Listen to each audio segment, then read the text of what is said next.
Welcome to Ferra Carta Recap, a new series recapping the adventures of Ferra Carta so far. Our adventure begins as a diverse group of strangers awake, chained together in a darkened cell. The last thing they remember is being knocked unconscious by hooded people. Among them is a human fighter, Kensei, a lizard folk druid, Thrisk, a human cleric, Alistair, an Aarakocra fighter, Gaiak, a human rogue, Arya, and a dragonborn ranger, Rusty.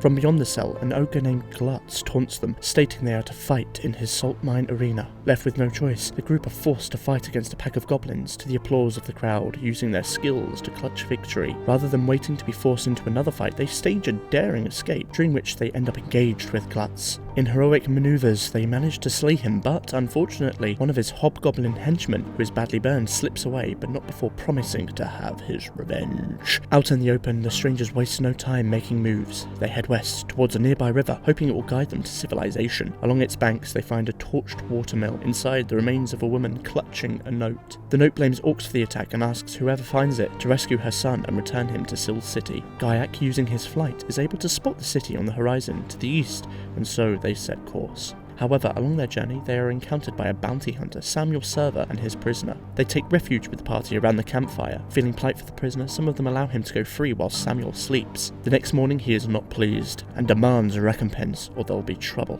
Rather than fight, they agree and pay him his dues. They part ways. A few days later into the journey, the party happen upon a roadside inn, the Miner's Flagon, being raided by orc. Confronting the raiding orc, they trace their origins back to the Wolfbane Woods. During this expedition, they are set upon by wild dogs, killing most of them, but Thrisk befriends one. The group name it Curry and continue to press on towards the orc. Finding their encampment, they investigate, but the orc know they were coming and ambush them. It's a bloody fight, but they manage to beat them. Among their possessions is a note from Quazor, asking them to capture people of their description. Caged within the encampment are many folk, including a young boy and a black-furred tabaxi by the name of Setting Stars. The two agree to head to the city with the party, as the others disperse back at the tavern. Along the remainder of the journey, Thrisk helps Gaiak grow a poppy through natural magic. After several days of travel, the stone walls of Sil City reach above them, their journey successful.